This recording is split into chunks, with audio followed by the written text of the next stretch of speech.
You all know the 7 wonders of the world, right? But today, I'm going to show you the 8th wonder in 8 days. Hey guys, welcome back. If you're planning a trip or just dreaming about Vietnam, this video is for you.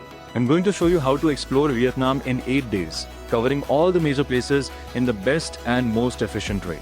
Welcome to Vietnam. And trust me, after this trip, your camera roll will need therapy and probably extra cloud storage too. If you're planning this trip, I'll tell you honestly, this is one of the smartest ways to explore Vietnam in 7 nights and 8 days. First thing, timing matters. Try to come between September to December. The weather is just perfect. Not too hot, not too rain. Basically, your skin will thank you. So your journey starts in Hanoi, landing at Noi Bai International Airport. And here's a small trick. Try to land after 12 p.m. By the time immigration is done, it will be around 1 p.m. And that perfectly matches hotel check-in at 2 p.m. No waiting, no standing around like lost luggage. Now about hotels, don't overthink it. Just go for a 4 STR hotel, usually around 4,000 to 6,700 rupees per night. And that's the sweet spot. You get comfort, good vibes, and you don't feel like your wallet just got robbed. If you're on a budget, boutique hotels or guest houses in the old quarter of Hanoi are a very smart choice. Everything is nearby, especially street food, which is a bit dangerous because you'll say just one bite and suddenly you've had 5 meals. Once you reach your hotel, don't rush anything. Just relax. You had a long journey. Honestly, at this point, even your suitcase needs rest, not just you.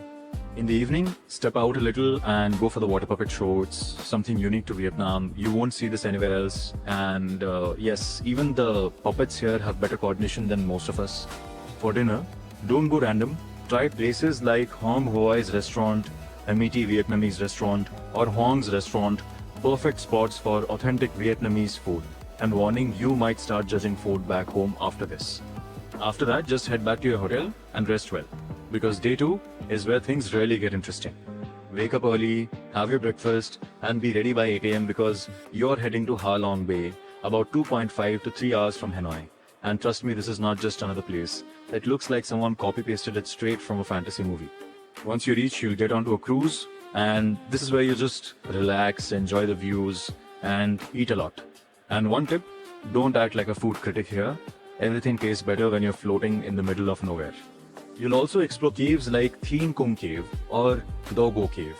Naturally formed, nothing artificial, and honestly very impressive. Like nature really said, let me show off a bit. By evening, you'll head back to Hanoi and yeah, you'll be tired. This is the kind of tired where even your phone battery lasts longer than you. So don't plan anything heavy. Just have dinner, sleep, recharge yourself because tomorrow the journey continues and Vietnam is just getting started. Day 3 is a transition day as you travel from Hanoi to the peaceful and historic city of Hue.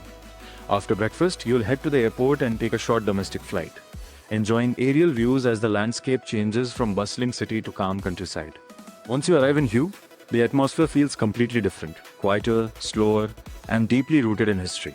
You can spend the rest of the day relaxing after your journey or take a light evening walk around the city. So visited the Temple of Literature, which is one of the most peaceful and historically rich places in the city. The architecture, the courtyards, and the calm surroundings gave a completely different vibe compared to the busy streets outside. Later I explored the old quarter, which is full of life. Narrow streets, local shops, street food, and so many scooters moving around. It feels chaotic at first, but that's the beauty of Hanoi. Every corner has something interesting to see. I also tried some local Vietnamese food, which was simple but full of flavor. By evening, I spent time near Hoan Kiem Lake. The sunset there was absolutely beautiful, with golden reflections on the water and people just relaxing around. It was the perfect way to end the day. Day 4 is all about diving deep into the rich history and royal heritage of Hue.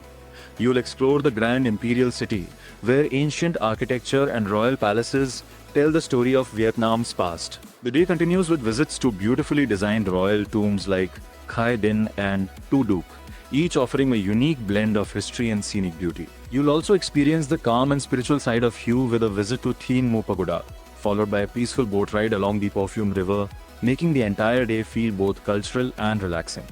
On day 5, the journey becomes even more scenic as you travel from Hue to Hoi An through one of the most beautiful coastal routes in Vietnam. Passing through the famous Hai Van Pass, you'll witness breathtaking views of mountains meeting the sea. After reaching Hoi An, the vibe completely changes. This charming town is known for its lantern-lit streets, historic buildings, and calm atmosphere. I visited Bana Hills, which is located in the mountains near Da Nang. The cable car ride itself was an unforgettable experience. As it moved higher, the city slowly disappeared and everything was covered in clouds. It felt like floating in the sky. Once I reached the top, the weather was cool and slightly misty, adding to the magical feeling. The main highlight here is the Golden Bridge, and honestly, it looks even more stunning in real life. The giant stone hands holding the bridge, surrounded by clouds, create a surreal and dreamlike view. It's one of those places where you just stop and take it all in. I also explored other parts of Bana Hills, including the European-style village and open spaces, which felt very different from the rest of Vietnam. Day 6 took me to Hoi An, and this place is truly special. It has a completely different vibe, very calm, traditional, and full of character. During the day, the town looks beautiful with its yellow buildings and old architecture, but the real magic begins in the evening. As the sun sets, colorful lanterns light up the entire town. The streets glow with warm light, and the reflections in the river make it look even more magical. One of the most peaceful experiences was watching the lanterns float on the river. Everything slows down here. The lights, the atmosphere, and even your thoughts. It's a place where you just enjoy the moment without rushing. Day 7 was more relaxed and all about enjoying the small things. I started the day at a quiet cafe in Da Nang, enjoying a cup of coffee while taking in the calm surroundings. Sometimes, these simple moments feel the most special during travel.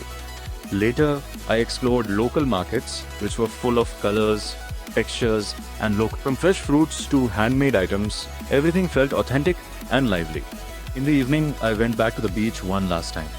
Watching the waves and the sunset again gave a feeling of closure to the trip. It was peaceful, emotional, and very satisfying. Day 7 is all about slowing things down and experiencing the natural beauty of the Mekong Delta. After the fast-paced city life, this feels like a completely different world. You will travel through lush green landscapes and then hop onto a boat to explore the narrow canals surrounded by coconut trees. The calm water, peaceful atmosphere, and simple village life make this experience truly special. You'll also get to see floating markets filled with fresh fruits and local goods, giving you a glimpse into how people live and trade on the river. It's a relaxing and refreshing day, perfect to enjoy the quieter side of Vietnam. On day 8, we dive into history with a visit to the Cu Chi tunnels. This incredible underground network shows how people lived and survived during the war. And walking through these tunnels is both fascinating and eye-opening. After exploring, we head back to Ho Chi Minh City for your departure. As your journey comes to an end, you'll leave with unforgettable memories of Vietnam's culture, nature, and history, all experienced in just 8 amazing days. And that's how you can explore the best of Vietnam in just 8 days. From the vibrant streets of Hanoi to the breathtaking beauty of Halong Bay, from the royal heritage of Phu to the charming lantern nights of Hoi An, and finally to the dynamic energy of Ho Chi Minh City and the peaceful Mekong Delta. This journey is not just about places. It's about experiences, culture, and unforgettable moments. So if Vietnam's on your bucket list, this is the perfect plan to follow. And trust me, once you visit, you'll definitely want to come back again. Don't forget to like, share, and subscribe.